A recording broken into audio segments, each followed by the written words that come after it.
If you don't like cats but still want a pet, then try ornamental fish. First up, the betta fish. Known for their striking colors and flowy fins, they're perfect solo stars. Next, the neon tetra. These little guys love to school together, turning your tank into a shimmering light show.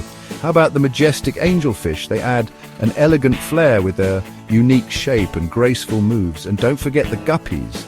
They're super friendly and come in all sorts of dazzling colors. Lastly, the goldfish. Classic and timeless. They're the old but gold stars of the tank world. So which one will you choose to brighten up your aquarium? Happy fish keeping!